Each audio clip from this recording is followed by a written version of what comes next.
Hey guys, welcome back to the channel. This is a story about what if ANBU Naruto Highschool DxD. Before I start, please support for more amazing content and do consider subscribing to my channel and share this video with your friends. This is written by Stormfalcon and link in the description and support writer. Let's start the video. Chapter 1. Disclaimer. I don't own Naruto or Highschool DxD. Okay, so this is my first crossover fic ever. It will seem a bit slow right now, but please give it time. I'm going to attempt to do something at least a bit my own, so I hope everyone enjoys it. Naruto will be a bit different and I'm sorry about that as I have a hard time writing his personality. I'll do my best though. I'd love feedback as it is the only way to get better as an author. Also, if any of you have ideas, send them my way. I don't know yet who I will pair Naruto with, so give me some thoughts on that as well. Thanks for reading and I hope you enjoy. Home, changes, and family. The young man had finished his training about an hour ago and was cooling off his back to tree. This particular tree was located in a park within the city, but it was one of the only places within the city that the young man felt comfortable. He looked at his hand and closed it slowly, then opened it slowly. He sighed deeply and looked around at the young couples and other people walking around the park or sitting together. He had learned a while ago that it was good to sit back away from where others could see him, since he didn't really look like too many of the people in this country. He looked more European than Japanese. He had blonde hair that he used to keep short, but in the last year he had let it grow out. His eyes were blue and he was tall, hovering around 6 feet tall. Originally he had tried to talk to the people here, but had quickly found out that he didn't speak their language. He in time had seen others who looked a bit more like himself, but then again those people didn't speak his language either. It made things a bit difficult to figure out like where he was or even trying to get food. Those first days, weeks, and even months had been hard on him. He had finally broken down and started to steal a bit of food from stores, figuring they were the ones that would miss it the least. After that he had started to grow a small garden in the park. He also in time learned the type of money that was used to buy things here, and so he had tried to devise a way to earn some of that, being unable to communicate with people. That was hard, and so most of his early days here had been spent training and learning things from his scrolls that he had luckily had with him. He had taken to practicing hand-to-hand combat from memory of the people he had fought. He felt that he was getting at least a little bit better at it. He had realized early on as well that cloths made him stand out too much, so he had ended up stealing a shirt and pair of blue jeans from someone who had just left them hanging out on a line. In truth, he didn't know he had stolen those, he just thought that maybe they were there for people like him with no home. A couple weeks after that he had been sitting on a rooftop eating an apple, which to be honest he wasn't happy about, but he would make do. He was watching people. It was then that an idea had come to him on how to get money to at least buy things here so that he wouldn't need to steal from people who were running a business. What he had seen was an old man with a cane who had just left a giant stone building holding a small envelope. He was walking along slowly and the young man watched him and was curious, so continued to follow him from rooftop to rooftop. It was as the old man had rounded a corner and was away from any of the main streets that the young traveler noticed something odd. There were 3 men following the old man.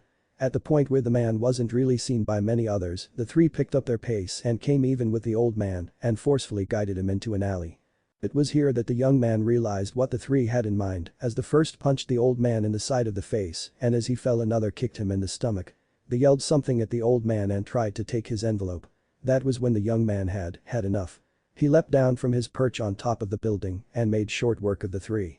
After all, surprise is a great thing, and of course landing on one of them from a 50-foot drop makes your job so much easier. The young man reached down and took the envelope from one of the men and handed it to the old man as he helped him back to his feet. He smiled at the old man as the man bowed to him as best he could. The young man shook his head and wiped the blood from the corner of the old man's mouth and sent him on his way. It was that day that he decided that it didn't matter what place you found yourself, there were always going to be highwaymen, criminals, those who wished harm to others. He decided here he could do something about it. He made his mind up in that moment to try and protect the innocent of this place, but first he needed to eat something and he walked over to the 3 men and patted them down until he found their wallets. Sorry, he whispered as he took their cash from each of their wallets, then left the wallets on the ground by each individual. His head dropped as he took the money, but he really didn't have much other choice, and these men were horrible people. He knew though that every time he took the money of men like these he would be haunted by it. He was no thief, but he needed to eat just as much as the next person. Hey kid, stop daydreaming, you gotta get ready. Came a voice from inside the young man's head. It snapped him back to the present. You know Kurama, you could really let me just daydream once in a while, I used to do it quite frequently when I was younger, came the reply from the blonde-haired teen who stood up and stretched. Naruto, without me you would be lost, and you know it, came the reply from the great fox. I know, here the previously named Naruto paused. Thank you for using my Kurama. It truly means a lot to me, especially now where no one knows who I am. The fox was silent at that, not expecting his longtime container to be so serious. It was then that Kurama noticed that Naruto wasn't the same kid that he had been, but that was to be expected, he guessed. Naruto walked away from his tree farther into the park to where he hoped no one would be, or at least no one would be watching him. He leapt up into the tree and pulled out a wrapped bundle. He slowly untied it and started to set aside the things he would need for his next few hours. First thing was he pulled his shirt off and pulled on a black skin-tight shirt, followed by black pants. Next he pulled on some black gloves and a blue piece of cloth that he used to wrap around most of his hair and to cover the bottom half of his face. He had always thought Kakashi looked badass, but he would never tell him that. Naruto had taken to wearing the half mask as a sort of tribute to one of his teachers. Well, Naruto knew at the moment he didn't look like an ANBU, but at least he wasn't recognizable by anyone, and really that was all he wanted. He didn't need people looking for him, as that would turn into a giant pain in his ass, almost as much as the fox was. Hey. The fox yelled and Naruto grinned behind the mask. He loved doing that to the fox. He put his other cloths away back in the branches of the tree so that no one could see them. He smiled ruefully, who would have thought that he would end up living in a tree? Certainly not him, though he had to admit it was a good tree. He realized that there was one last thing that he needed to put on before he left. He reached up and pulled a couple of leg weights out of the tree and strapped them on as well. He may never be as good as Rock Lee, but he could work on his speed the same way Rock Lee had. Alright, let's go Kurama, time to watch over everyone again. Break. Riaz was sitting at her desk in the occult research club holding a newspaper. The paper was open to a very particular story that had recently caught her attention. It seems that there was a young man out there who was a vigilante. The person in question had no description as he wore a mask and spoke in a language that no one could understand. The article stated that he seemed to be an expert in hand-to-hand combat, as that was how he dealt with each of the people that he fought. The only problem was that sometimes he seemed to attack the wrong people. Riaz figured that was due to the language barrier. If you couldn't understand what people were saying, then it was a bit difficult to figure out who the bad guys were. Not always, but sometimes. She sighed as she put the paper down, as it was more of just mindless writing saying how bad the man was and that he needed to be found and thrown in jail, blah blah blah. A stray strand of hair had fallen into her face as she sat the paper down. She reached up with her right hand and pushed the unruly strand back into place behind her ear while reaching with her left hand and picked up the school paper. As she read the headline of the main story, a slow smile found its way onto her beautiful face. Mask Hero, Reward for Info. This article was a bit different from its mainstream counterpart. Where the town paper was making it seem like the young man was a menace, this paper was putting him up on a pedestal. As she read it, she started to understand why he was viewed in such a good light by the school paper. There seemed to be a couple of different interviews with girls from the school who had been recently attacked by some punks. This mysterious stranger appeared and helped the girls out, leaving their tormentors on the ground unconscious for the authorities. What an interesting man, she thought to herself as she sat the paper down. A young man who thought himself a hero or some other such nonsense. It would almost be fun to try and track this guy down and see for herself what kind of individual he was. Something that might be fun for the club, she mused aloud as her friend and Queen strode into the room, a tray in her hands. The smell of Akeno's grade A tea wafted over to Riaz as the tray was sat down on the desk. Akeno filled a cup and passed it to Riaz. What would that be? Riaz smiled as she motioned to the papers on the desk. I'm thinking it would be fun to try and find this mysterious defender of justice. I'd like to know what kind of man he is, and quite frankly, why can't anyone understand him when he talks? Here Riaz paused. You know, I've heard from a couple of the first years were ones that he helped. You think we should ask them where he was sighted? Akeno's eyes lit up then. A manhunt. That could be loads of fun. Not that kind of hunt, Akeno, she said with a small shake of her head, knowing exactly what kind of hunt her friend wanted to do. Whips and leather most likely included. Akeno pouted, pushing her bottom lip out and crossing her arms just under her ample chest. You're no fun. Riaz laughed at her friend. Well, we'll see, maybe if he is a bad boy you can have a bit of fun with him. Until then though, we have other things to worry about. This might be a good club activity to get everyone out and about. With those words, Riaz stood up, her long red hair flowing down her back. She reached over and picked up her notebook and headed to the door. Her friend and the second of the two great ladies headed out of the clubroom to get to class. They sighed together just before they left the room, knowing that it would be another day of dealing with the affections of so many of the student body.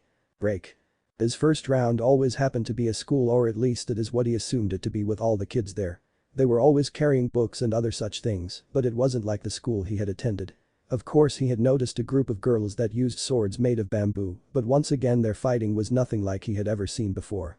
It was as if they kept points or something like that, more of fighting for show, he guessed maybe similar to the Chunin exams. Showing off skills, to be picked to move on to bigger and better things. The first time he had stumbled across this place he nearly fell out of the tree he was hiding in. None of the girls wore anything that covered their legs. All the girls walked around in really short dresses, okay he didn't know they were called skirts.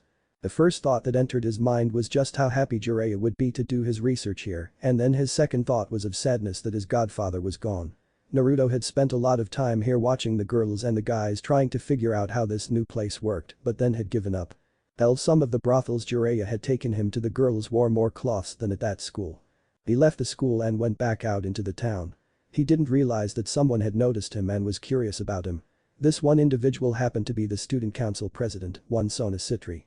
The first few times that he had been there she thought she felt something strange, so she started to investigate. It wasn't until almost 4 months later that she had managed to catch her first glimpse of him hidden in a tree watching everyone. She didn't approach him but kept an eye on him to make sure he meant no harm to anyone at the school. In fact it was just luck that she had felt him that one time because after that it had become almost impossible to sense him even though she was trying. Sona wondered and Riaz had sensed him as well, but dismissed it as Sona was sure she only sensed him because she happened to be so close to him. He seemed to like the tree that was close to the student council room. Sona smiled as he leapt away from the tree. Well one day I may get the chance to talk to you. I think that would be interesting. Break. Akeno and Riaz were leaving the shopping district where Akeno had bought some new cloths, as well as Riaz. They had their bags with them holding their purchases when they both noticed that they were being followed. The steps had been with them for more than 10 minutes, and Akeno glanced behind them to notice that a group of about 5 boys were following them. "Oh Riaz, it seems we have a fan club following us," she whispered to her friend who also glanced behind them to notice them at which time she sighed. "Great, more boys thinking they can force their way with us. Akeno, go easy on them and try not to enjoy yourself too much, K," Riaz replied sweetly. The evil grin found its way onto Akeno's face and Riaz almost felt bad for the boys. Well, afterwards they would modify their memories so they didn't remember what happened to them or whom had done it to them. At least Akeno will be sated for a while, she mused as they continued down the city street, heading to less bustling part of town. As the people thinned out a voice spoke up from behind them, "Hey there ladies, are the two of you looking for a good time?" "Well we were, but then you had to make an appearance." "Sometimes a girl just wants to go shopping," Riaz quipped back as they went down an alleyway. "Oh girl, don't be that way, it seems you're wanting something or you wouldn't have brought us here," the man said knowing he was right. The women standing there were goddesses and he was going to have one of them for his own. Hell, all his boys were going to have them. The red hair of the one, the perfect full lips, those long pale legs. Her friend was just as amazing. "I can't wait to have some fun with the two of you." "Same here," Akeno said in a husky voice as she reached up and started to suck on one of her fingers, which the men thought meant something else than it really did, but then again who could blame them? Men are in general very simple creatures. Riaz on the other hand took a step back from her friend and queen. She almost felt bad for the boys, almost. Before Akeno could do anything though, one of the men had rushed forward and grabbed her. "I get her first," he yelled, and in truth Akeno was a bit surprised by the boy. Not that she was worried, mind you, just surprised at that point when he shoved her up against the wall and tried to put his knee between her legs. "Oh, aren't you the forceful one?" Akeno breathed into his ear, which sent a shudder down his spine. That felt so amazing. She was going to be amazing. His whole day was going to be perfect. Just then everyone was surprised when a shadow fell down from above them all, landing on the ground. "Oh, I can't believe I tripped in my haste to get here," Naruto said under his breath as he stood up slowly. Riaz blinked a couple of times, as did Akeno, especially when the guy released his hold on her. She moved over to stand beside her friend and whispered, "You know Riaz, I think that may be the guy we were going to look for at some point." "Yeah, me too," she whispered back, and then she felt a bit of power coming off the man. "I've felt this before, haven't you, Akeno?" "Yes, at school a couple times." "Does that mean he goes to our school?" "I doubt it, but it is unnerving to know that he has been there and no one knew it," Riaz responded as she took in the new arrival. "Hey buddy, I think you need to leave. We are busy with our girlfriends here," the man who they assumed to be the leader yelled at Naruto. The two girls raised their eyebrows at that remark but let it go for now to see where this was going. Of course Naruto had no idea what he was saying, but the man assumed he did. Naruto turned to look at the two girls and neither could believe just how bright a shade of blue his eyes were. His gaze roamed over them, but not in a predatory way, more of a checking to see if they were alright way. The two beauties didn't know what to think of that, as most men let their gazes roam over them and didn't even try to hide the fact that they were leering. "I'm talking to you," the man growled as he reached out a hand and grabbed a hold of Naruto's shoulder. Naruto reacted instantly as he brought his right arm up and wrapped it around the man's arm and yanked, dislocating his shoulder. The man fell back with a scream of pain and Naruto dropped to the ground, performing a sweep kick, taking the legs out from another of the goons. Naruto came to his feet faster than the men could believe and moved forward to another of the men, who threw a punch at Naruto. Naruto blocked the punch with his bare hand by shoving the arm down and stepping forward, throwing a shoulder into the man, knocking him off balance. As he was stumbled back, Naruto took a step forward to keep pace with him and kicked him in the chest with a straightforward kick, hard enough to knock him into the wall behind the man. The man hit the wall with enough force to knock the air from his lungs and break a couple ribs as he slumped to the ground. Naruto turned as he heard a click just in time to see a man pointing something at him, and then a loud noise followed. Naruto felt pain blossom in his shoulder and he reached up only to feel blood seeping from a wound. His gaze turned back to the young man and he hissed, "I don't know what that was, but..." Here Naruto disappeared and reappeared next to the boy. "I'm not letting you use that object again."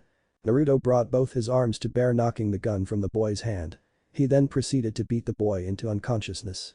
The last one turned and ran, not wanting to deal with crazy Sub-Zero wannabe.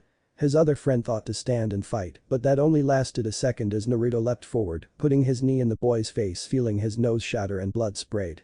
He fell back clutching his nose and Naruto grabbed his head and slammed it back towards the brick wall. Naruto's eyes widened at what he was about to do and he put his other hand behind the boy's head and absorbed the impact. Instead, Naruto elbowed him in the side of the head and the young man fell to the ground like a ton of bricks. Naruto reached up and felt the wound in his shoulder. What the hell was that thing? Damn, that hurts. Rias and Akeno were impressed by what they saw, and what was more, there was more to this young man than first meets the eye.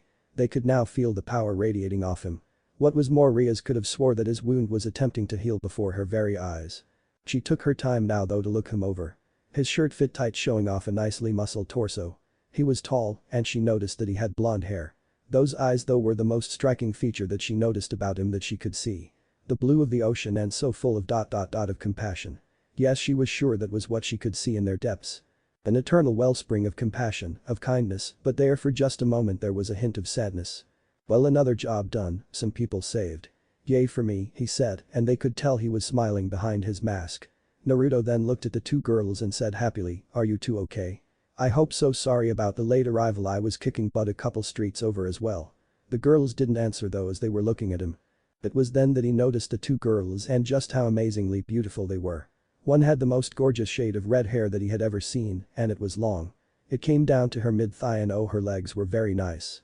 Wait, no, he didn't just notice her legs, did he? Oh well, it happens, and he knew he was going to have to get over it. Hell, he had studied the female form quite diligently for his sexy jutsu. She was taller than average, with soft pale skin. Her eyes were an amazing shade of blue-green, she had a small smile tugging at the corners of her mouth. In short, she was a very beautiful young woman, and Naruto could appreciate that. Her friend was just as attractive in a different way.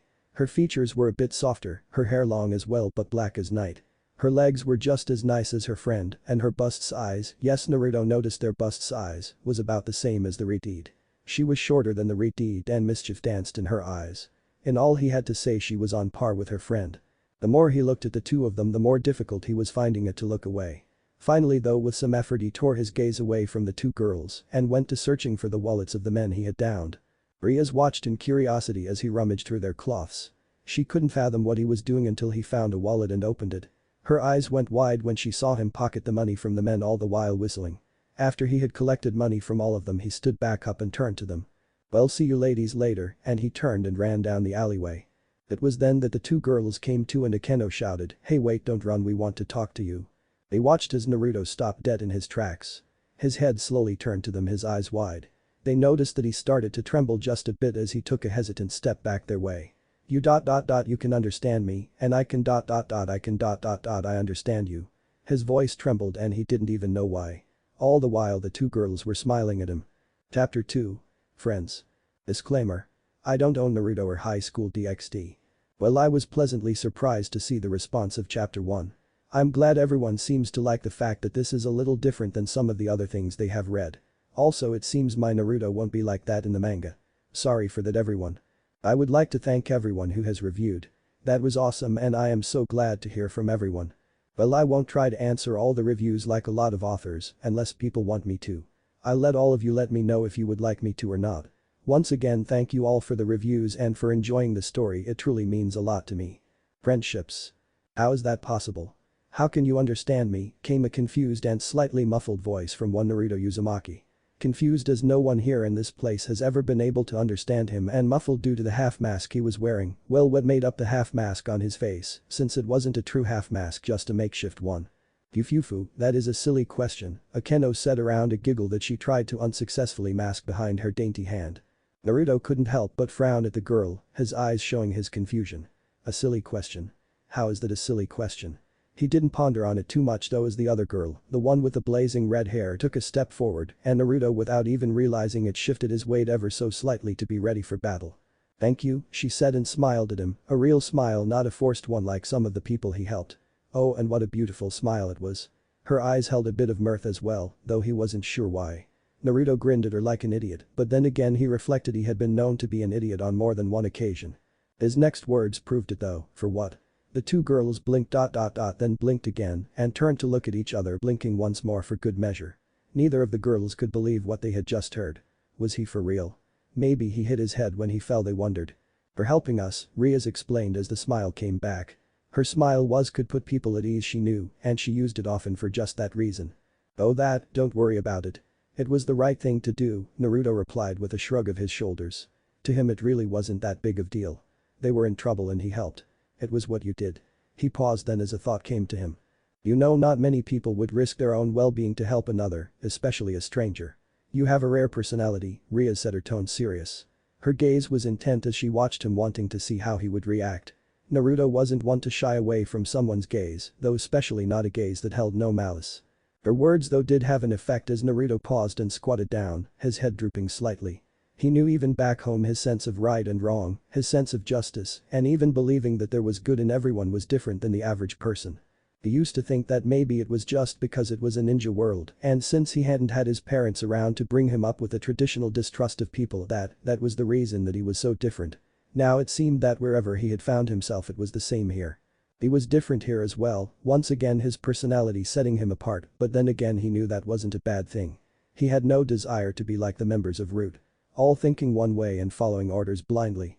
He didn't mind being an individual, hell, everyone was an individual in some way. As his thoughts drifted his face changed and the two girls took note of it. He realized that he had let his mind wander a bit and lifted his gaze back to the two girls standing in front of him. Both their gazes held a hint of concern for him and he found that refreshing and nice. Thanks for saying that my personality is so rare, Naruto said, standing back up. I mean that too. He liked these two girls, they were honest. It was in how they stood, how they spoke, and even in their eyes how they looked at him. People like them, at least back home, were rare. He started to walk away from the girls for a second time when a thought occurred to him. He turned and looked over his shoulder at them and asked, have you lived here your whole lives? As he asked the question his eyes were trained on them, watching for any slight movement in the eyes or stance to give away that they may be nervous about the question. He was on the lookout for lies. He hoped he was wrong, but the fact that they could speak his language made him wonder if somehow they had come from the elemental nations, maybe they had followed him. Maybe Madara had made them follow him and they were his pawns. Beautiful girls had been turned into the best of assassins on more than one occasion. No, I am only here going to school, same as my friend, came the lovely voice of Riaz, her head tilted to one side slightly as she looked at Naruto, curiosity written on her face. Why do you ask? Oh, I was just wondering if perhaps you were from my home. It is the only reason that I can think of that you speak my language. I thought that you were maybe from one of the other villages in the elemental nations, Naruto answered her back, a hint of sadness in his voice that both Riaz and Akeno picked up on. No, I'm sorry, we aren't from anywhere that goes by that name, Akeno said to the boy across from her. It was obvious he was sad and lonely by how he carried himself, though he tried so very hard to keep it hidden. It's alright, it puts a fear of mine to rest. Thank you for being honest, he said, turning his back and walking down the alleyway. His head was held high though, and they could tell that he was a proud individual. Scene break. Riaz and Akeno had both picked up on a few things about their masked savior. One was that he seemed to be a slight airhead at times, such as not understanding what they were thanking him for. The second was that he seemed to almost radiate loneliness. Riaz didn't know why, but she wanted to get to know this young man, maybe even help him if she could. It didn't hurt either that she could feel something about him, a power, not magic, but something altogether different. It was there though, and in truth it made her feel safe. He seemed as if he wanted to leave them as he turned his back to them again, but something in his body language said otherwise. Maybe it was the way his shoulders were tilted forward just a bit, or maybe it was the look in those amazingly bright cerulean eyes. It was a look of loneliness, but it was hidden behind a wall he had put up. Riaz only noticed it because she knew what to look for. Akeno must have picked up on the fact that he was lonely as well as her voice rang out, "Wait." Naruto paused yet again, and he was beginning to wonder if they were doing that on purpose. He sighed but not noticeable enough for them to catch him. He turned back around yet again to see the dark-haired girl with her hands clasped in front on her swinging them back and forth a bit. She looked at him almost shyly, her head tilted forward just a bit, her chin not quite touching her chest, while she was tapping the ground gently with the toes of her left foot. The look on her face was cute to say the least and had the desired effect of stopping him in his tracks. Isn't our savior going to give us his name and perhaps even walk us home to keep us safe? As she finished her question she worried her bottom lip between her teeth, her voice trembled just a little for effect. While doing this she was happy to note that he was indeed looking at her intently just as she had hoped. He was just too interesting to let walk away without finding out a little bit about him. Akeno was surprised though when he smacked himself in the head, her eyes widening along with Ria's. I can't believe I didn't introduce myself to the only two people in this city that can understand me. What the hell is wrong with me? Sorry, my name is Naruto Uzumaki. It's nice to meet you. He reached up and put his hand behind his head like he was prone to do when a little nervous. The girl smiled at him, I am Akeno Himejima. It is a pleasure to meet you, Naruto. And I am Riaz Gremory, it is a pleasure to make your acquaintance. There was a slight pause here and then Naruto broke the silence, so where would you like me to walk you to? Oh, back to our house would be fine, but first we need to head back to school. I forgot a couple of books I need in the clubroom, Riaz answered. Her real reason for heading back to school was mostly to just spend a little more time with the boy who had risked his life to help her and Akeno. That was a rare trait no matter what anyone said. Though many would claim that they would jump in and help someone in need without a second's hesitation, but they would be lying to themselves as well as the people they were talking with. It was not in human nature to put oneself in harm's way. It was in a person's nature to preserve their own well-being first and foremost and worry about others secondly. As a devil she had seen this so many times she had lost count. Naruto nodded as he gestured for them to precede him. Naruto, you may want to take the mask and head wrap off, Hirakeno giggled. People may get the wrong idea seeing you with your bad boy mask on with the two of us. Naruto's eyes flew open at that and Riaz even laughed a bit. No, we can't have that, he replied quickly waving his hands in front of him. He reached up quickly and pulled the head wrap and mask off, exposing his face and hair to the two girls. Riaz and Akeno both looked him up and down. From Riaz it was the look she had used many times when assessing someone, could they be good for her peerage, were they a threat, etc. Akeno looked him over more like the girl that she was and noted along with Riaz that he was handsome in his own roguish way. What caught the attention of both girls the most though were the whisker-like marks on each cheek. How had he gotten those, Riaz wondered to herself. Well, let's go, no point in just standing around, Naruto said as he turned and headed down the alleyway, whistling as he went. He was in a whole lot better mood today than he had been in recent weeks. Oh, he's kin to handsome. Akeno exclaimed and Riaz nodded her head. Oh, the things I could do to him. Akeno. We don't even know him very well and already you want to have your brand of fun with him. I'm sorry I can't help it. I would love to see the look on his face as Akeno didn't get to finish her thought though as Naruto's voice drifted back to them where they were still standing having not moved at all. You coming? Yeah, the two beauties yelled back in unison. As they caught up to him a girl took his side and walked next to him. Both noticed how he stiffened up just a bit as they came alongside him, but then he relaxed a bit. He is so interesting, Riaz thought, and she glanced behind his back to Akeno who she could tell was thinking the same thing. Break. The walk back to the school was conducted mostly in silence until they neared the school grounds. Akeno couldn't take the silence anymore and so, Naruto, would you be willing to come to the school one day and meet all the girls that you have saved? You know you have quite the fan base. She had a grin on her face as she took a couple of quick steps to get ahead of him and watch his reaction, her head tilted to the side just a bit. It is true there is a story about you in our paper. You're like a hero to some of these girls. They would jump at the chance to thank you in person, Riaz prodded when he didn't immediately answer. Riaz and Akeno watched as a shadow passed over him from a cloud above, but it was as if that cloud was telling them something. As if what they had just said had somehow darkened his mood just a little. I would prefer not meeting these girls. They don't know me.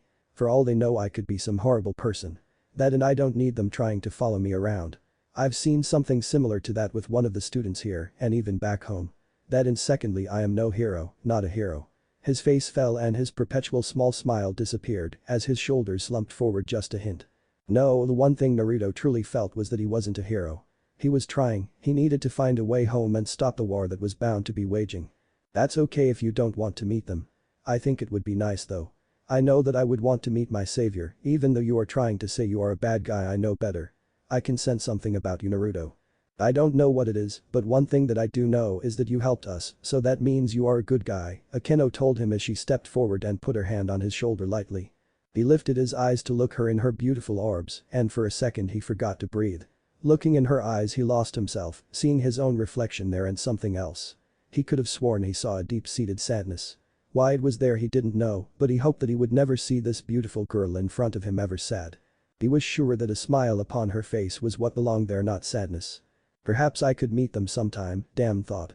I caved. I'm easy and weak just as Jiraiya said. I hope you are resting well, pervy sage. Akeno flashed him a smile that could light up a room and winked at him. That would be great. Oh, the newspaper club would have things to write about for weeks. They may even leave me alone for a while. The last part was whispered mostly to herself. Sometimes being one of the two great ladies was a pain in the ass. The girl could want to have time to herself without being chased by both guys and girls. Well, you two just stand there looking into each other's eyes. I'm going to go grab what I need from the clubroom. I'll be back in a minute. Both Naruto and Akeno looked away from each other quickly while Akeno hurried to Ria's side. Neither of them noticed a hint of a blush on Naruto's cheeks. As the two of them walked away and entered the old Victorian style, Bolding Rias gazed at Akeno out of the corner of her eye. So, I kinda like him. Me too, Rias. His expressions are so open, it's like he is an open book, as they say. I know. I also sense something about him. A power that swirls around him, but I can't place. It isn't magic, but I don't know what it is.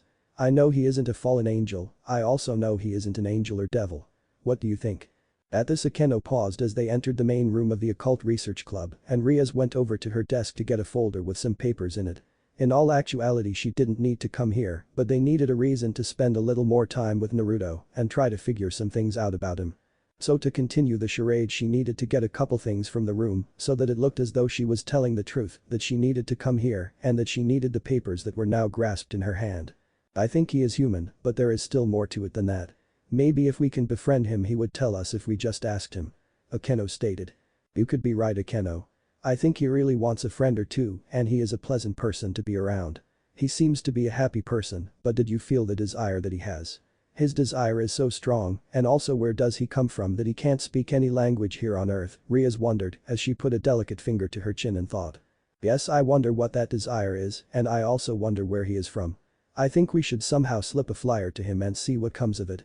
I think that you are right, Akeno. Well, I suppose we should be getting back, or he is going to wonder what is taking us so long. As they were heading for the door, Rias smiled and Akeno, who tilted her head to the side, you know, I wonder if he will even be in the same spot we left him. He doesn't really seem like the type to stand still for very long. I just get this vibe from him. I get that same vibe. Maybe it is how cheerful his voice always sounds, Akeno mused as they headed out the door and down the hall. It only took them a few minutes to make it outside, and once there they noticed that he was indeed mostly in the same spot. He had wandered off only a little, it seemed, and that was to look at the building that they had just come out of. This building is beautiful. Grandma would love it, Naruto spoke to the girls as they came up next to him. Your grandma? Rias prompted. Come on, tell us something about yourself, slip up, would you? He was just too careful with what he said, but Rias could tell he didn't lie to them. Not my real grandma, just a nickname I gave her, he grinned at them as mischief danced in his eyes. Well, we are done here so we can head on home now, Rias said, and Naruto nodded his understanding. The three of them proceeded out of the gates of the academy and down the street. Naruto couldn't help but wonder about the skirts the girls were wearing. Sure, some of the girls back home had worn things similar, but this was everyday attire here. It was just different to see, and these skirts were cut so high. If the girls weren't careful when they bent over, a guy could see everything. And all girls at that school wore them. Ah, his old teacher would have loved this place, he thought sadly. Naruto tried to take in the body language of the two girls, but they seemed completely at ease, which to him was a bit suspicious for the main reason that they didn't really know him. True, he had been a bit of a trusting fool, but hey, he was young, he could always say that, even though it wasn't necessarily true. Naruto had a flaw, if that is what you wanted to call it, and that was the fact that he trusted more easily than anyone else. He saw the good in people and believed that it would come to the fore if given the chance. No matter how bad the person, Naruto had always believed that they could be saved or redeemed. Okay, well, maybe not all, he thought as he remembered some of the people he had fought.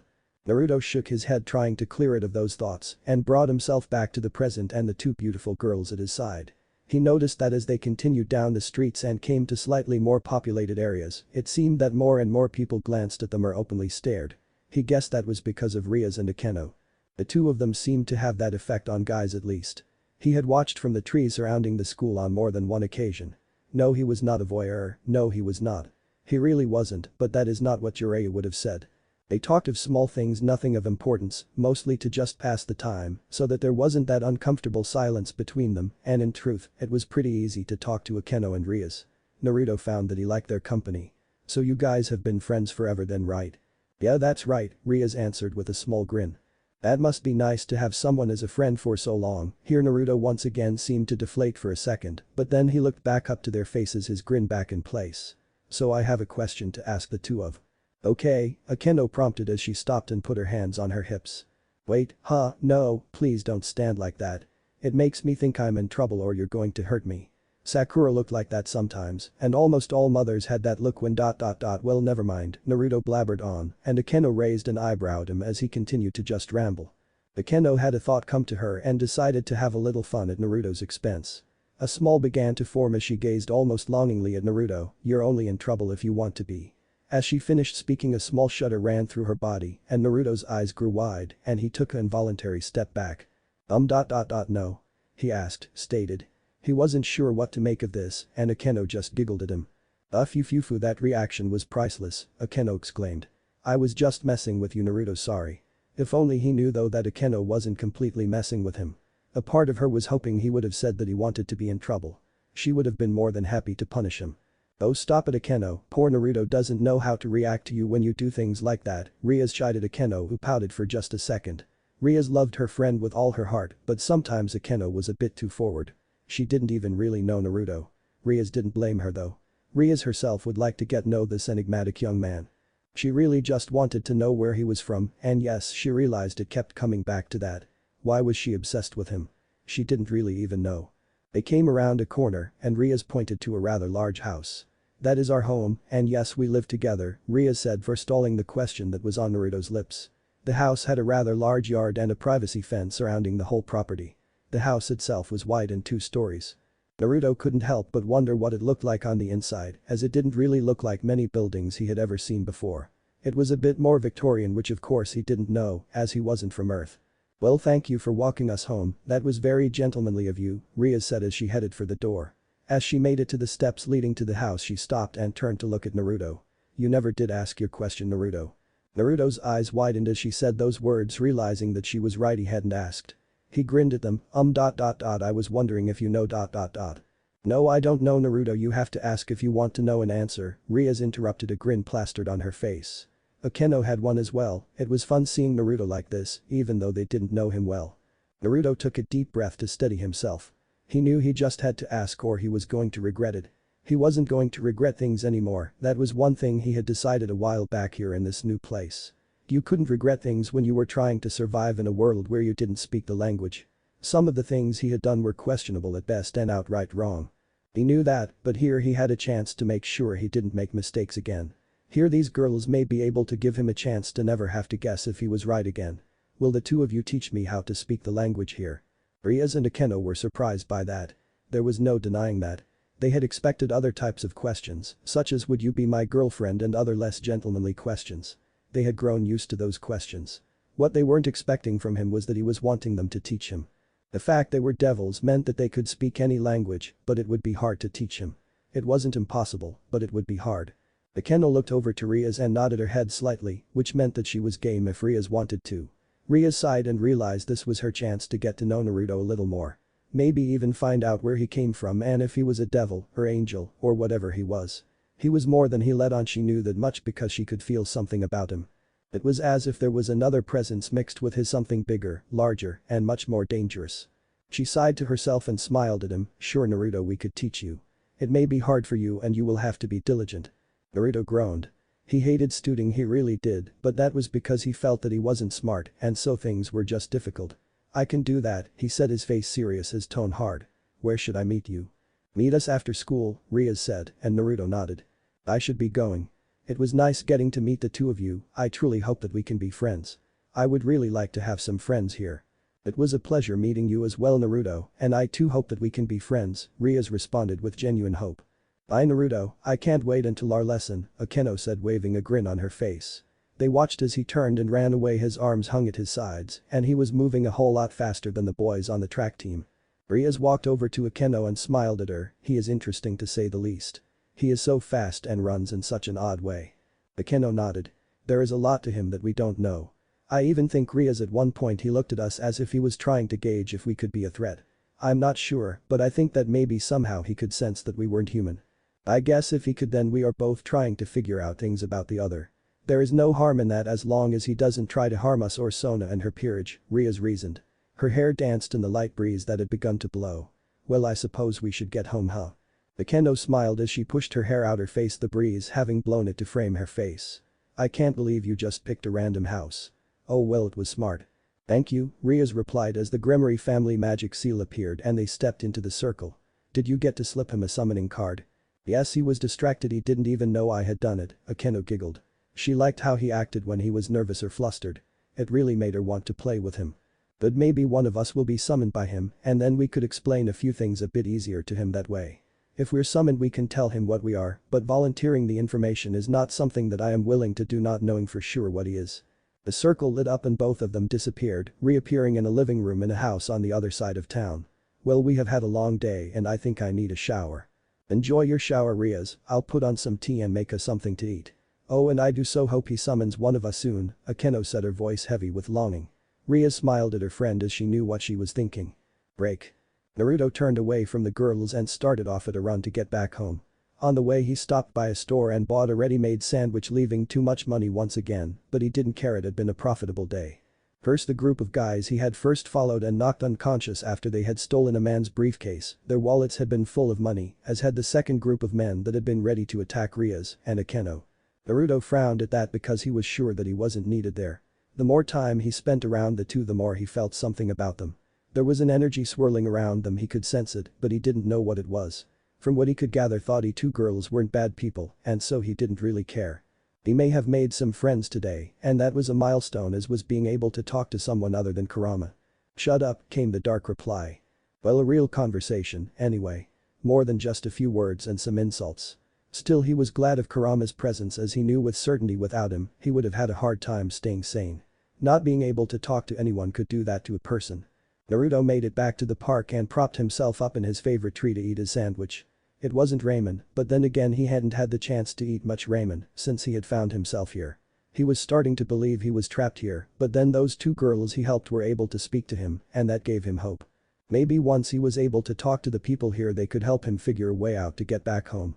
You could always try a summoning jutsu, you know, Kurama said. I know, but it would be hard to explain a giant toad here, don't you think? No, there was a pause where Naruto didn't think Kurama was going to say anything else, but then, you can't talk to these people anyway, so you wouldn't have to explain anything to anyone. Naruto paused mid-bite. You know, he was right, he had never thought of that. Maybe one evening soon he would have to give that a shot. It was a jutsu that pulled the summoned creature to you, or transported.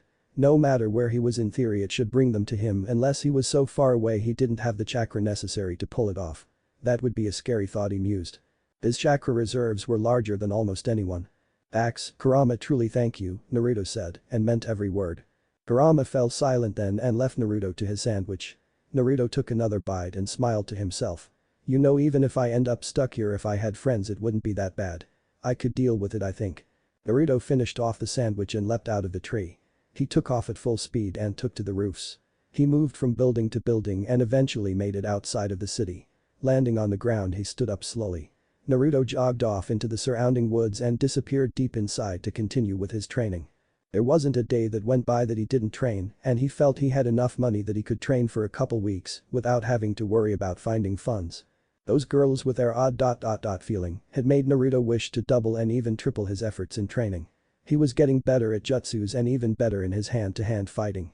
It would never be on par with Neji, Hinata, Rock Lee, or any of them, but at least he wasn't a slouch anymore. Once again he had Kurama to thank for his advancements in training. The old fox was a font of knowledge that no one had ever asked before, but then again, no one had ever really been on speaking terms with him before.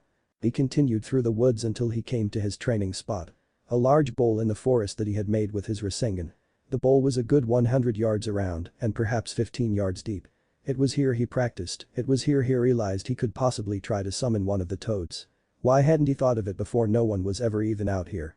It's because you are an idiot, that's why you never thought of here or summoning one before.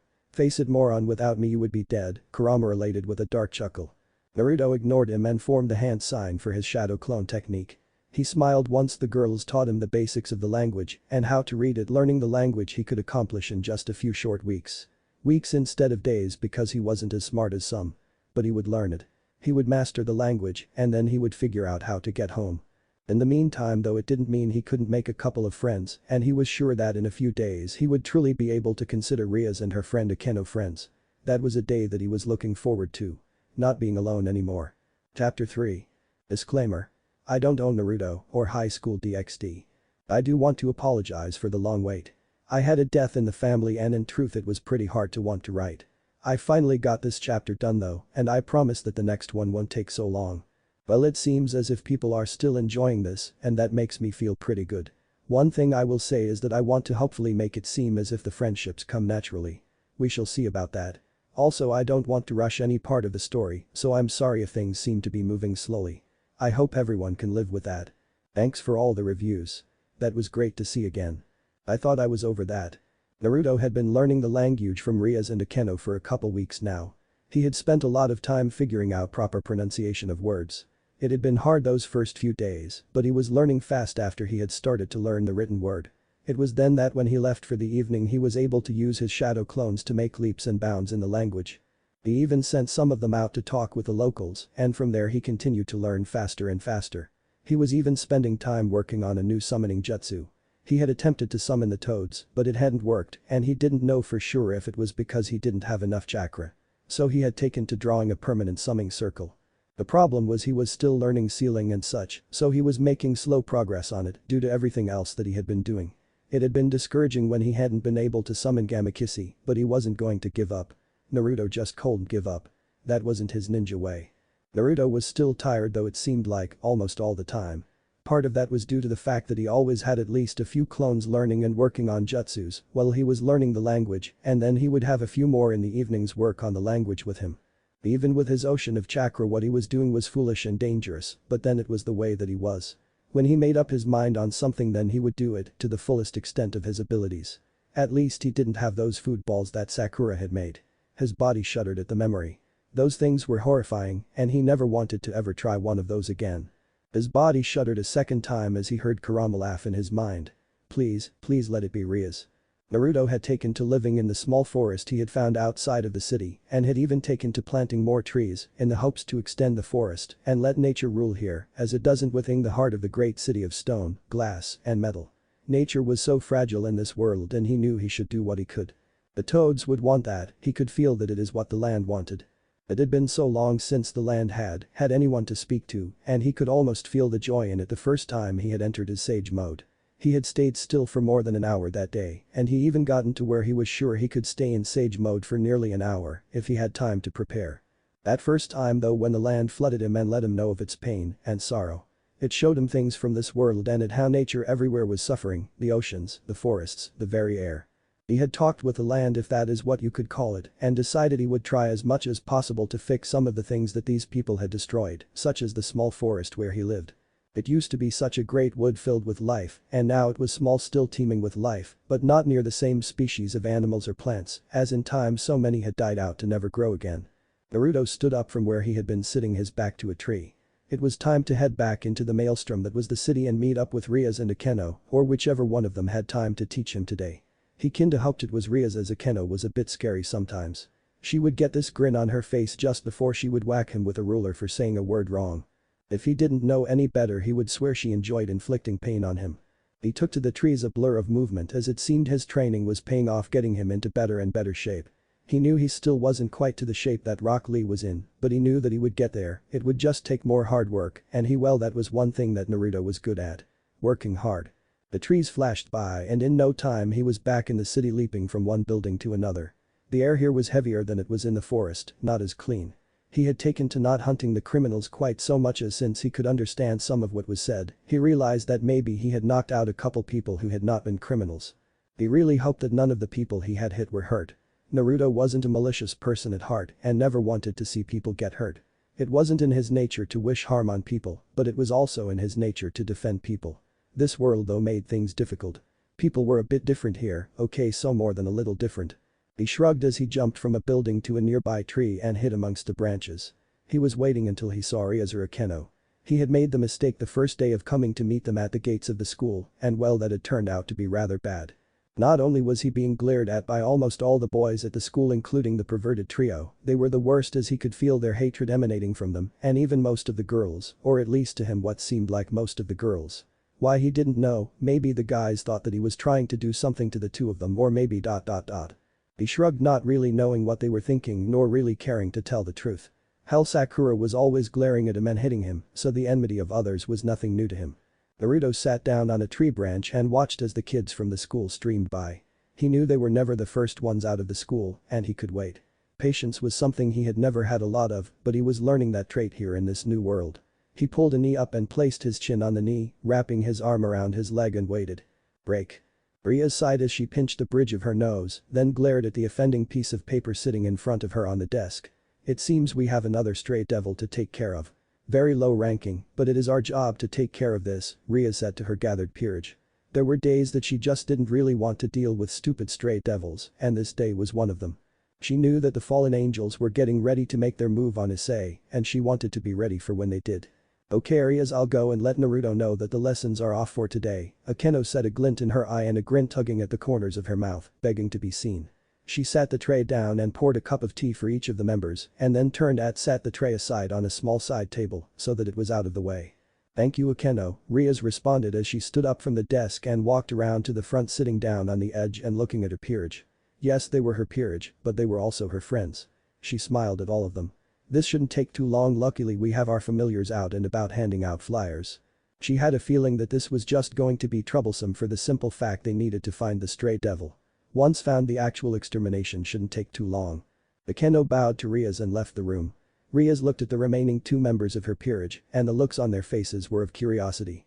Go ahead and ask, she said, a small smile appearing on her face. Well, I was just wondering who this Naruto is. I know that you and Akeno have been busy doing something, but I didn't know what it was, but now I know it has a name, Kiba said as he took a small sip of his tea. It is a he first and foremost, also I don't like the insinuation of doing him Kiba, Ria said, her voice firm, and Kiba lowered his eyes, but he knew she wasn't really mad. He is an interesting young man who we found quite by chance. He couldn't speak Japanese, and so we decided to teach him so that he could communicate with people here a bit easier. Kiba lifted his gaze and looked across at Kaneko and realized that she was listening intently, even though it appeared that she wasn't. I'm sorry but about the insinuation. Don't be, I took no offense. I knew what you meant, so there was no harm done. Now with any luck the two of you may get to meet Naruto one day soon. Here Rias paused in speaking and stood up and downed the rest of her tea in one gulp. But is he the boy I have seen outside the school waiting for you? Kaneko asked, her voice toneless as always. Rias wished there was a way to bring the girl out of the protective shell she placed around herself. Rias didn't want that for herself though, she loved Kaneko the way she was, but she thought it would be for Kaneko to be a little more talkative, especially here at the school. Maybe she could even get into a social circle and have a few friends, but as of now she only had those crazy boys that thought of her as a mascot, or the ones that had a thing for the real young girls with the tiny petite bodies. Yes Kaneko, that is him. He is a nice, here Rias was interrupted.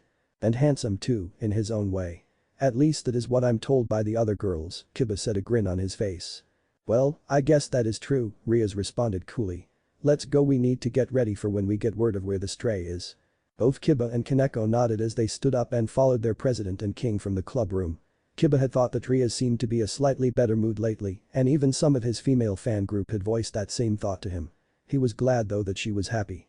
He was the last from the room and so closed the door, leaving the room behind. Break. Naruto was sitting in his tree watching the students when one glanced up at the tree where he was and just looked right at him. She was wearing glasses, was shorter than Rias, dark hair, but was cute. He had seen her a few times and realized that she was one of those that followed the rules to the T. He didn't have a name, but he had seen some of the other students come up to her and ask her questions, or so he assumed. She had her own room like Ria's and her own set of friends that frequented the place. He wondered why she was looking at him with such a stern look in her eye. He wasn't breaking any laws, or so he assumed, and he was sure there wasn't any problems with sitting in a tree killing some time. He was just oh shit. He was just watching people, or viewed in other terms, doing research. Jiraiya would have been so proud of Naruto at that moment, even though Naruto was not doing research. No. Damn it, now he knew that look. It was look that every pissed off female had when they caught a man doing something undesirable. "Get down here," said pissed off girl demanded. Naruto knew that tone and that look, and without even thinking his body obeyed. He leapt down from the tree to the ground next to the girl, not making a sound. He straightened and turned to the girl and smiled his goofy smile at her. Sona looked at the boy as he landed next to her with no sound. That had to have been at least a 20-foot drop, and it didn't even seem to bother him. Not to mention to land that softly was nearly impossible for a human, though maybe he was just highly athletic. He was cute in his own way, she figured, though not for her. The whisker marks on his cheeks though just seemed to dare her to reach out and touch them to see what would happen. Her hand started to move, and then she realized what she was doing and forced it back to her side. "Who are you and what we're doing up in that tree?" Sona asked, her voice dripping venom, as she was pretty sure why he was up in that tree. He was probably a friend of the perverted trio. "Name's Naruto Uzumaki." "Nice to meet you," he loudly replied, his huge goofy smile plastered on his face. "I was in the tree just waiting for someone. She should be showing up shortly, and well, I thought that it would be better to wait in the tree, as on the other days that I have waited here, it seemed the other people around didn't seem to like me all that much." Sona realized in that moment that this was the boy that had caused such a ruckus 2 weeks ago.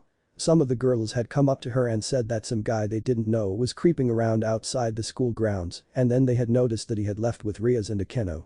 They just couldn't have that. What if he was doing things to them? The school idols. Also, it seemed the boys were just as mad over this turn of events, and it had taken her 2 whole days to calm down a school full of hormonal teenagers. Sona reached up and ran her hand through her hair and then pushed her glasses a bit further up onto her nose. "Why are you acting like a pervert?" Her voice when she spoke was very slow and deliberate, each word spoken clearly and precisely. Naruto knew he was in trouble here, a beating was imminent, he was sure of it. "I'm not, well, at least that was not what I was thinking I was doing. I guess I can see how it would look to someone else though," he said, as he had truly realized what he was doing was in truth kinda creepy here. Back home it was second nature to just hang out and watch people. It was some of the basic ninja training, but here people weren't trained like that, and he had learned that it was frowned upon. Sona was surprised by the honesty she heard in his voice and the honesty she saw in those wonderful blue eyes of his. Wait, what? Wonderful blue eyes? What was wrong with her? No, she wasn't going to look at this boy like that. "Well, don't do it again, okay? If you are really just waiting for them, just lean up against a tree or something. It just looks bad to the passers-by when you are in a tree looking at the school. Most would think you are scoping out what girls to kidnap." "Wait, what? No, I would never do that. Naruto was at a loss as to what to say to this girl. He could tell that she was smart, probably smarter than Sakura, and she was stern as well. There was a strength in the girl across from him, he had felt it with Rias and with Akeno as well. The only 3 that he had felt it with in this new place. He sighed as he placed a hand on his forehead. He didn't want to fight with anyone here in this place, especially not some girl who. Wait, you haven't even told me your name. I thought it was manners here to give your name after asking for someone's. Sona reeled back at that statement. How dare he? She was the student council president. She was a devil, she was. A girl who had forgotten her manners. Her gaze fell for just a second, then rose to meet the blue orbs of Naruto. My name is Sona. Sona Citri. That's a beautiful name. I'm really glad I got to meet you, Sona, Naruto said, as just then he saw something that made his smile disappear. Instantly Sona noticed the change in Naruto's demeanor and went on the defensive, reaching out with her senses, trying to figure out what would make someone's smile disappear so fast. "Naruto," a voice called out, sure to pronounce each syllable of his name. The voice Sona knew instantly, and so did Naruto. "I've been sent here to talk to you." Akeno called out, a smile on her face as she waved to Naruto. His smile, though it had disappeared, had returned, and from what Sona could tell it was a genuine smile. "Oi, how are you, Akeno? What am I learning today? I've brought back the tests you gave me to grade." "Oh, you are such a good student, Yufufufu," Akeno giggled as she came alongside Sona. "Hi Sona, how are you doing? I see you are talking to Naruto." Akeno's eyes glinted with mischief, but she didn't say more. "Oh yes, I saw him spying on the girls from up in that tree. I came over here to confront him, and now I find out that he is your student." "Your student, and what I don't want to know though," Sona responded to Akeno, who raised her eyebrow at the insinuation, and Naruto was shaking his head back and forth and whispering no, not true over and over. Now Sona, I am just teaching him how to speak the local dialect. He wasn't able to when Rias and I came across him 2 weeks ago." Here Akeno paused and smiled, and Naruto frowned at Akeno, not knowing why she was smiling, though he was sure he was going to find out, and probably soon. Akeno leaned in close to Sona and whispered in her ear, "You know Sona, he is the one who saved us 2 weeks ago. He is also the masked vigilante." Sona's eyes flew wide open at those words, and she rounded on Naruto. "You are him. The one helping the girls from school when they get into trouble. You're their masked hero. She couldn't believe that was this boy. He was no older than her and Ria's, and yet he wasn't in school. Well, she shouldn't assume that, but he at least wasn't in her school. He was helping people he didn't even know. What kind of young man was he? She stared at him for a few seconds, and while she did, she was sure she felt a bit of power emanating from him. It couldn't be though, because he was human and humans didn't possess any natural power unless they had a sacred gear. This boy just became very interesting to her. Naruto cringed at the shout but nodded, hoping none of the girls leaving the school had heard. His head whipped around and he noticed that luck was with him as none of them had heard. He sighed and smiled. Yeah, that is me. I've just never been able to stand by while people are bullied or anything like that. It just doesn't sit right with me. You are interesting, Sona said to him, and she meant it. Thanks. I'd hate to be boring. Now though, if you will excuse me, Sona, I need to continue my studies of language with Akeno. Oh yes, I'm sorry. Sona then turned to Naruto and bowed to him. I'm sorry, Naruto. I didn't mean to belittle your character, though please do not sit in the tree like you were. Others may think you are trying to peep on them. Sona couldn't resist that last little statement, as she had seen that he got really flustered and defensive about being called a pervert. She didn't know why he did, but he did, and that was enough for her to want to push that button of his. Also, a person just needed to enjoy the little things in life. It's okay, no harm done, Naruto said, his hand behind his head. Then he realized what she had said. Hey, I'm no damn pervert. My teacher may have been, but I'm not. His face paled then at the look on Akeno's face. I'm one of your teachers, and now you are calling me a pervert. No, not you, it was my old teacher back home. Not you, Akeno, I swear. She took a step towards him and he turned his face away from her and fell into a kind of half crouch. It was like it was a defense mechanism and she stopped dead in her tracks. She didn't know how to respond to what he had just done, and in truth it hurt her a little. I'll be going now, Akeno. I'm sorry, Sona said as she started to walk away. She had never seen anyone act like that except the members of some peerages.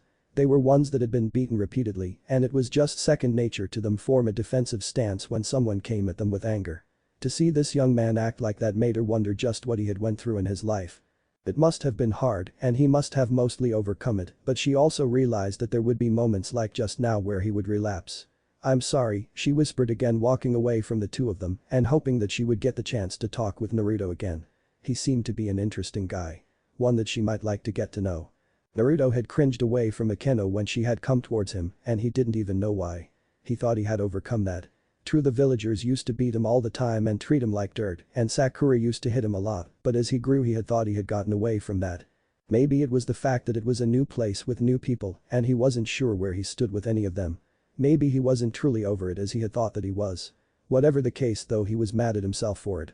He knew that it would make Akeno feel bad and he had to own up to it and tell her it is not her fault so that she wouldn't be haunted by it. That was the last thing that he wanted. He didn't want anyone to feel bad for anything here that they had done to him, real or imaginary.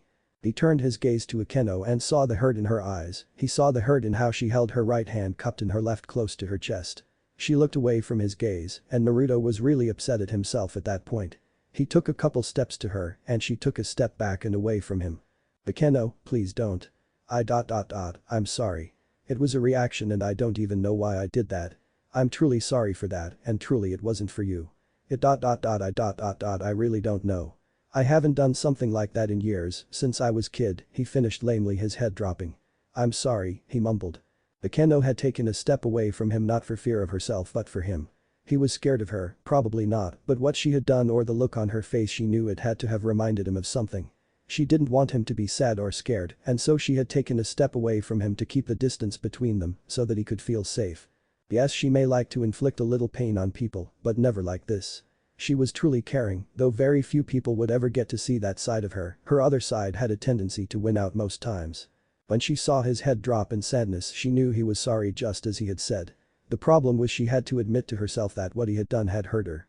She didn't want to admit it as she was Ria's queen and had to be strong, but it had hurt so much to see what he had done. To know the pain of someone you think of as a friend shy away from in fear. It hurt so bad. So much she just wanted to cry.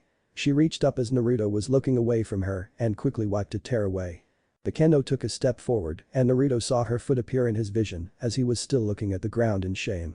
He was never going to forgive himself if he lost her as a friend for his once again stupidity. Sometimes he hated just how stupid he really was. Please don't hate me, Akeno. I'm sorry, he thought to himself, waiting for whatever she was going to do. Akeno had never felt this way before and she wasn't sure what to do. She just stood there and without realizing it her hand reached out and softly touched Naruto on the head. She felt him relax as if a great weight had been lifted from his shoulders. "It's okay Naruto," she whispered out to him hoping he heard her as she wasn't sure she would be able to repeat it. It was hard to say that, knowing that he was scared of her. It wasn't okay.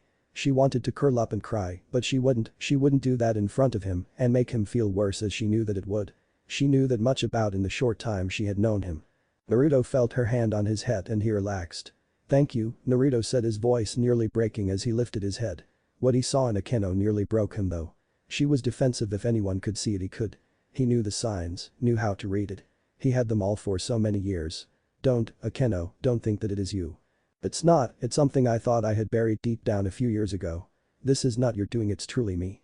"Naruto, it's," but before she could finish saying what she was going to she felt his arms wrap around her and pull her close. She relaxed in his arms even though she wanted to pull away. She didn't know him that well and to let someone that close was tough. She shouldn't let him get that close, she should push him away, but it was nice to be hugged. "Don't say it's okay Akeno because what I did isn't okay. Nor should it ever be okay. What I did was wrong and you didn't deserve it. In the short time I've known you and Riaz I know neither of you would want to hurt me.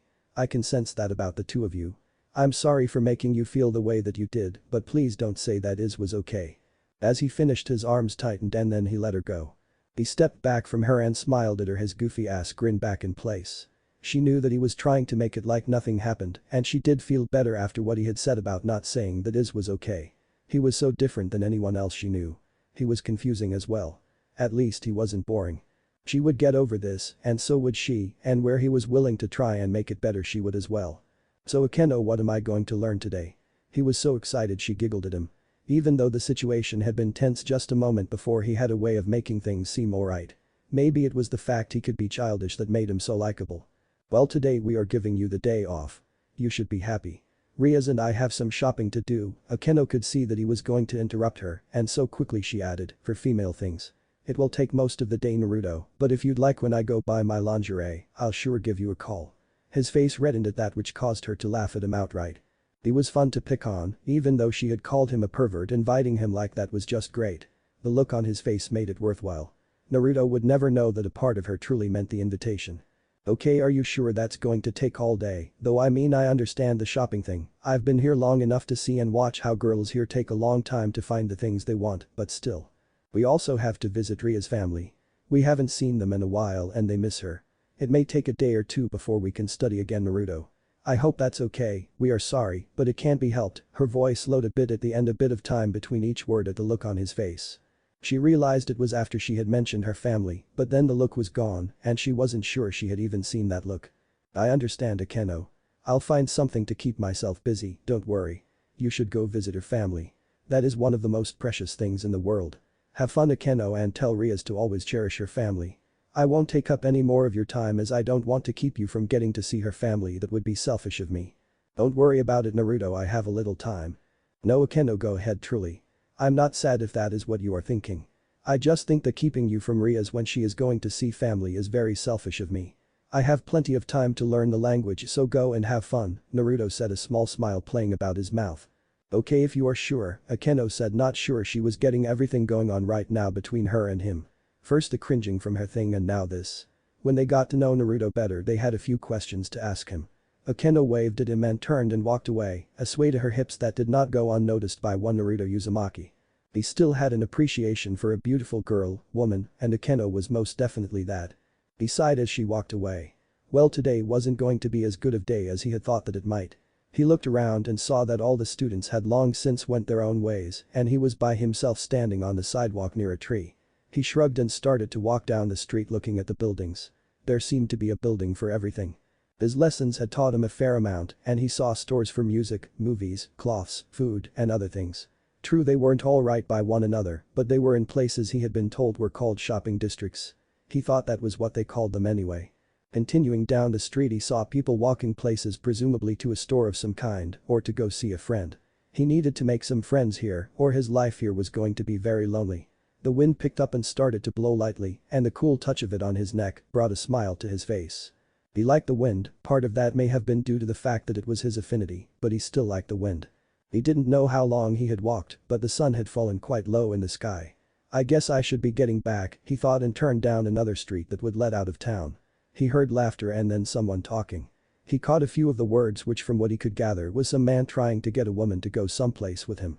Naruto followed the sound of the voices, and when he knew he was close, looked around to make sure no one was near and ran up the side of one of the buildings to the roof so he could get a better look. He heard the laughter, which faded to a giggle and then a slight moan. I can't believe I'm doing this. Shit, I'm a perv, just like Akeno said, flashed though his mind as he looked over the edge and saw a man and woman. He had his head buried in her neck, her eyes were closed, and the slight moan had come from her. He nodded his head, realizing that it was a private moment, and that was fine when the wind picked up. They were in an alley, and when the wind blew through it, it acted like a funnel, bringing their smells to his nose. Yes, he could smell a bit better than average. The smell was one he knew only too well. Blood. He heard the man say another couple sentences, and then he heard them walk off to a part of the city that looked a bit run down. He watched as the two of them entered a building, and the smell, Naruto couldn't get it out of his nose. Not only that, but he was sure that something bad was going to happen if he didn't intervene. He leapt from the building he was standing on and landed on the ground, not making a sound. The sun was just setting, and the wind seemed to die down as well, as if it was holding its breath, waiting to see what was going to happen next. Naruto squared his shoulders and took a deep breath. He didn't know what he was going to find in that building, but he hoped that he was wrong and nothing bad was going to happen. He didn't know which one of the two had smelled like blood, but one of them had. That couldn't be a good thing. He had to at least check it out. So having made up his mind, Naruto slowly started forward, pulling a kunai from a hidden sheath. It would be in this building that Naruto would learn something else about this new world he found himself in. Chapter 4. Discovery. Discovery. Naruto peered at the building and sighed. What was it with people who had bad intentions always going to some dark, dingy place to plot and do their evil deeds? Really, first Orochimaru, then the Akatsuki. It seemed as though it might be in their genes to find these places. He shrugged his shoulders and made a hand sign. Next to him appeared an exact replica of himself. Go ahead and scout the interior for me and let me know if I need to get in there fast. Here he paused and scratched his cheek. Of course, you never know, I may not be needed like I think, but I can't get that stench out of my nose. You got it, boss. His shadow clone yelled as it took off in a flash. Naruto continued towards the building, holding his kunai and twirling it now and again. He was waiting for his clone to let him know what was going on. He had grown a lot smarter than he used to be, especially in situations like this. He wouldn't just rush in without thinking or scouting. No, that could get him killed or others killed, and had learned to not be so reckless. The clone entered the building, moving quickly and quietly. Once inside, the clone nearly choked on the stench of blood and death that permeated the building. Clone Naruto moved quickly to the rafters of the building and tried to spot his targets. After just a few moments he found them. The man was lying on the ground, face down, unmoving. There was a pool of blood on the ground that was slowly spreading, and the clone looked at the woman to see if she had a weapon. She had no weapon, but he took note of the huge grin on her face, blood covering that grin and a wild look in her black eyes. The clone watched her and a small giggle started to rack her body, which caused a few drops of blood to fall down from her chin and land upon the puddle of blood gathering at her feet. Her body started to change and her cloths tore and her torso elongated. She grew a massive belly and her face went from pretty to hideous. Claws grew on her hands and feet and scales on her lower body. She was utterly ugly now, and the clone didn't know what was going on. She hadn't used a jutsu, of that he was certain. The closest thing he could think of was possibly a cursed mark that went horribly wrong, but that didn't seem to be the case here. The clone dispelled itself, then giving its memories to the real Naruto. He sighed as the memories came flooding in, his eyes closed. Seems I'm too late. I suppose I should take care of her though. I can't let her go around killing people. No one has that right to just kill. I hate killing, he grumbled to himself under his breath as he pulled out a kunai. He ran silently to the building and darted inside, sticking to the shadows, making no more noise than the shadows he was currently hiding in. He peered around and noted that there was a single light bulb suspended in the center of the rather large room, casting a soft yellow glow. It wasn't enough to penetrate to the edges of the room though, so he knew he was still hidden, at least from sight, not from other forms of tracking though. That light seemed so dim to Naruto, as though try as it might, it just couldn't bring light to such a dark and rotten place. In this time, all of a few seconds, the smell of carrion reached his nostrils and nearly made him gag. If he had been made of weaker stuff it surely would have, though in his time he had seen his fair share of death. Some of the remains here had apparently been here for quite some time to be that rank. So much death, and Naruto had never understood the whole point of killing. Once someone was dead they couldn't change. It was why he had made so many friends, turning old enemies into new friends. He didn't kill, not unless it was truly a last resort. This thing though, this woman reveled in it. It brought her joy, and Naruto knew that he had to do something, or she would continue to kill innocents. He drew a kunai and crouched down holding the kunai against his forearm. He knew that she would eventually move into the light, and that would be when he would strike. He breathed softly, gazing, feeling the familiar weight of his kunai. It had been a while since he had felt slightly excited about a fight. Oh, how great of a night this has been. He was so tasty. Now I just need a slightly younger one, that way I have my desert. Maybe a high school girl, the creature talked to itself, not realizing that it had a visitor. Hearing the words caused Naruto to tighten his grip on the kunai, and he darted up the wall that was to his back, getting the high ground to better observe the area that he would be battling the woman, creature, or whatever she was. A slow smile made its way onto his face as he remembered the cursed mark and what it made its bearers look like. He gazed down and was disgusted as he noted the sheer number of bodies scattered around. He couldn't believe that he hadn't noticed them at first. The center of the room was littered with bodies, some recent, some older, leaving only bones, some of which were broken open.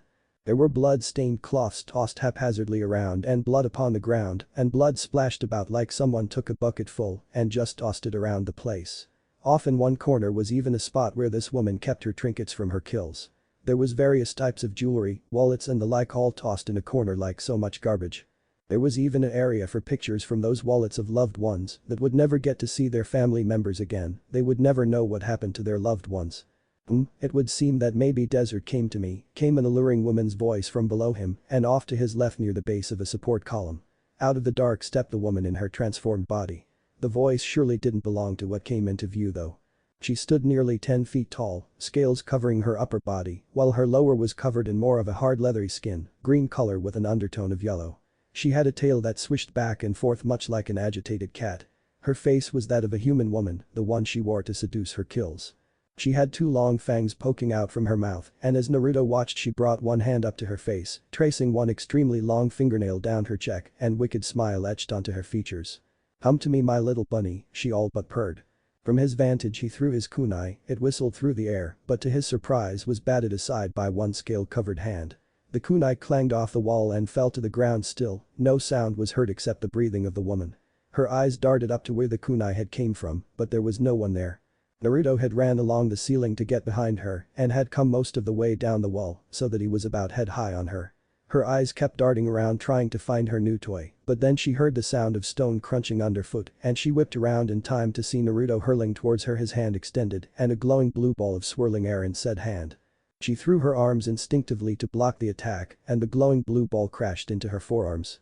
She screamed out in pain as it felt as if the flesh on her arms was literally torn to shreds. She then realized she was flying back and slammed into the wall, making a small crater where her body had impacted. Dust and bits of stone rained down on her form as she lay there for a moment to gather her thoughts and try to make sense of what just happened. She was a damn devil. How the hell did a human do that? How did a mere human hurt her? It was obvious he was human, his smell and the fact that he didn't use light led her to that conclusion. Also, he was most definitely not a devil. She blinked her eyes to clear the tears that had gathered and inspected her arms. She was right, it appeared as if some of the flesh on her arms had been torn free and blood was dripping from the wound. The wound itself was unique in that it looked as though someone had twisted all the skin into a central point, making a concentric circular wound. Her eyes narrowed and her voice dropped to octave. "Oh, the pain I'm going to inflict on you, you worthless little bastard." Scene. Rias turned to her friend and Queen Akeno. "Did you feel that?" "Yes, I did. It would seem the stray is getting a little careless," Akeno replied, a glint in her eye. Oh, the fun she was going to have, it just made her excited. Just the thought of what the stray was going to endure turned her on, and unconsciously her hand slid up her thigh and made its way towards her mouth, where a single finger got to make its residence. Rias rolled her eyes. "Akeno, please control your urges." She turned to the rest of the club. "Let's go, we will teleport as close as we can, and then from there we will close on the stray and finish our job." "Yes, President," came 3 voices in unison. The 4 of them made their way to the circle that Akeno had summoned. "Akeno, how was Naruto? Did he take it well not getting to have his classes today?" Rias was truly curious as he was unlike most anyone that she had ever met. Akeno paused and Rias didn't quite know how to read Akeno's body language. "Akeno?" she prompted. "He seemed to take it well, but he also told me to say that he didn't want to get in the way of us visiting your family, as I told him that was what we had to do." Akeno's voice was softer as she said this. "Rias, I couldn't be sure, but I thought I saw something in his eyes and expression when I told him. I can't put my finger on what it was, but ... I have to say it didn't seem like it was an expression that should be worn by Naruto." Bakeno turned to look at Riaz, and Riaz could tell that it had affected her best friend, whatever it was that she had seen in Nero's expression. Maybe we will ask him. Bakeno, he seems open enough that he would tell us. In truth, Riaz was concerned. In the time that they had known him, Naruto had never really given them a look or said anything that had made one of them truly sad. Bakeno grinned. Yeah, you're right, besides I told him to make it up to him that he could go lingerie shopping with us. Be what?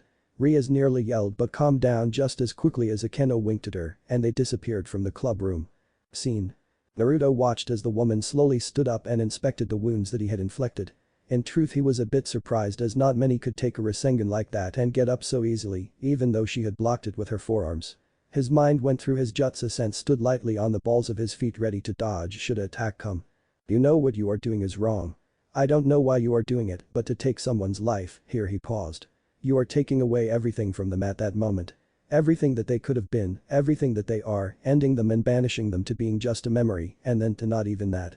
The woman's gaze hardened. Aren't you an idealistic little prick? What do you care? Did you know any of these? Here she gestured to the many bones littering the place. I doubt it, your act doesn't fool me. You have the stench of blood about you as well. Naruto knew that she was right. He had killed, but it didn't mean he had to like it. He avoided it at all costs if possible. Hell, a lot of his friends had been enemies. It was one of the many reasons he was against killing. Naruto opened his mouth to speak but was cut off. Just shut up. You know nothing of me, you damn self-righteous bastard. As she finished speaking, she dashed forward and swung her clawed hand for his face. Naruto leaned back out of the way and she moved forward, bringing her elbow down on his chest. Naruto felt the blow and it was like getting hit by Rock Lee. It hurt. He allowed his body to hit the ground and rolled back, coming to his feet where he pumped chakra to his feet and leapt back about 15 feet. Man, he was rusty to be hit by that. He sighed as he realized he had it too easy here. The woman started to make a choking sound which caused Naruto to look at her curiously. Hey, but he didn't get to finish as she spit at him. The glob came hurtling towards him and he dashed aside to avoid it, and where it landed the stone hissed. Acid, he thought to himself. He turned his gaze to her to have his eyes widen as she was standing right in front of him, and he knew he was screwed. Her claws flashed and sliced him across the chest, and she followed that by a kick to his stomach, which sent him hurtling across the room to land heavily. He stood up quickly and realized he actually needed to take this a little more serious. Just because he didn't know what she was or what he was fighting didn't mean he needed to act like some genin. Kakashi would never let him live down this battle if he were to see it. Naruto reached back and grabbed a kunai, and his hand flashed forward, sending it towards his opponent. Her eyes widened slightly as she realized the human still had fight left in him. She went to bat aside the kunai, but it was then that it exploded in front of her face. Ah, she yelled in pain, but Naruto had already started to move. He darted in from the side, landing a punch to her ribs. As she folded over to cover her ribs, he brought a knee up as he leapt into the air, driving said knee into her nose, where he heard the satisfying crunch. She stumbled back, realizing that this human was much more dangerous than she previously thought. She started, venom dripping from her voice, only to be stopped as a fist collided with her jaw, making her bite her tongue, nearly biting it in half. She reeled back and spit a mouthful of blood to the side, but luck seemed to be on her side as her blood splattered across Naruto's face. He continued with his attack, though driving his elbow into her throat. She realized what he was doing and tightened the muscles in her neck to lessen the damage and reached up to grab him, but instead grabbed his arm, and with surprising speed yet again she bit down on his arm, his bicep. Naruto hadn't expected to have blood spit in his face, or what were the chances of her picking the spot he was going to attack from. He finished his attack anyway though, but then he felt her teeth sink into the flesh of his arm. Shit, he cursed as he made a hand sign and she was biting down on an old broken piece of wood. What the hell, she grumbled as she spit out the board she had been chewing on. She was sure she had bit him, then she realized she had. She still had the taste of his blood in her mouth, but someone had managed to teleport away from her and put a board in his place. Naruto's arm hurt like hell now. Her fighting is so different from anyone I've fought before. I'm better than this. I just didn't want to have to resort to using too many jutsus. Naruto went through a couple quick hand signs and brought his hands up in front of his face. Flames shot out from his mouth in a roiling ball of fire and shot towards her. His fireball didn't have near the range of most people's, but that was fine. He was close. Boy, he was glad that he hadn't wasted his years here and tried to learn the other elements' jutsus. He'd have to thank the fox later. Don't do me any favors, you useless sack of flesh. He couldn't see his enemy anymore as the ball of fire eclipsed where she was standing, but there was no scream of pain. Then he felt a new presence behind him. Naruto jumped to the left and turned his gaze from his fireball jutsu to what appeared to be a spear made from light sticking in the ground where he had been standing only moments before. "So you are the worthless devil who has been running rampant," came a voice from above Naruto. His gaze traveled up and found a man in a fedora hat and trench coat on. "I'll kill you, you worthless devil." Naruto's gaze hardened. No devil, you bastard." At that time the smoke cleared and Naruto's other opponent looked dazed but down for the count. She looked around and hissed upon seeing the man in rafters. "A fallen angel, I guess I'll have to kill you too." The man looked from Naruto back to the obviously stray devil. He reached and felt for Naruto and his eyes widened slightly. A human fighting a devil. Well, that is something you don't see every day. Just then another spear of light sailed through the air and the woman dodged to the side. Naruto watched her for a second. Something was off. He didn't know what it was for sure, but neither one of the people before him seemed to be good. That was just a feeling, but having the man attack him for no reason didn't give a vote of confidence to Naruto that the man was someone with the best interests of people at heart. Naruto faded back into the shadows. It was then that he felt another group of people approaching. He knew at that point that he needed to leave. He had fought an enemy he knew nothing about and he hadn't even really pushed himself. He hadn't really used any jutsus. Naruto knew after his last exchange with her that he would have won with just Taijutsu had he wanted to, and in truth, his own Taijutsu wasn't on par with Rock Lee or Neji. Naruto left the fight and ran up the side of the building and crouched by the exit. One of his other clones came up to him to confirm what he thought he had felt. "Another group that feels a bit like these two are on their way, boss." Naruto nodded and the clone dispersed. He darted out of the building just as it came crashing down from an enormous attack. Naruto felt one of the signatures in the building wink out. He shook his head sadly. He hated to see anyone die. He made it the top of a nearby building and took off towards his own place. He needed to get back and think about what had just happened, and the last thing he needed was for someone to spot him here with a building that had collapsed. He had enough issues as it was, he didn't need to add any more to his long list. As he traveled along the rooftops he reached up and felt where he had been bitten. It burned, it actually hurt a hell of a lot. He was still bleeding and so he tore his other sleeve off and tied it around the bite mark. Naruto knew there was something off about his wound, but he wasn't sure what it was. It felt as though acid was burning him from the inside. It wasn't the worst wound he had ever sustained, and he knew it would also not be the last wound he would ever sustain. He continued to leap from building to building, leaving the church and the battle behind him. At least with the arrival of the man he didn't have to worry about being the one to kill the woman. He was sure it was her who had died. This way as well he didn't end up doing anything that may paint a massive target on his back. He had lived with one of those for much too long. He had to admit that at least here wherever he was he didn't have people hunting him or trying to get things out of him. It was nice to just kind of be like everyone else. It was nice, but it was also boring, he realized the more he thought about. That fight he had to admit had started to get his blood pumping. His heart had been beating faster and his senses had started to knock the dust off. He had been falling back into being what he was. A ninja, a warrior, a Jinchuriki. He missed it, he suddenly realized. He missed the fights, the excitement that came with them. It was a realization that he wasn't 100% sure he liked. Scene. Grace and her peerage arrived at where they knew the stray was to be located only to find a building that had recently collapsed in an old part of town. Kaneko could smell blood and she turned to Riaz, "There was a fight here. I can smell the blood." Riaz nodded. She had deduced the same from the wreckage. "Everyone fan out. We don't have long before the police show up and others. I want to find something out about what happened here." "Yes, but you," they called in unison. She sighed to herself.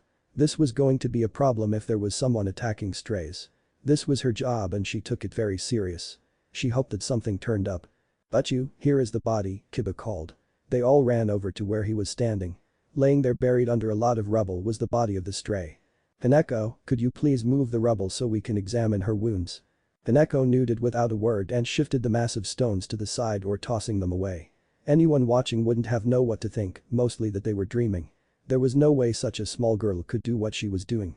Kiba knelt down and examined the body. "There are wounds on her arms that I've never seen anything like them."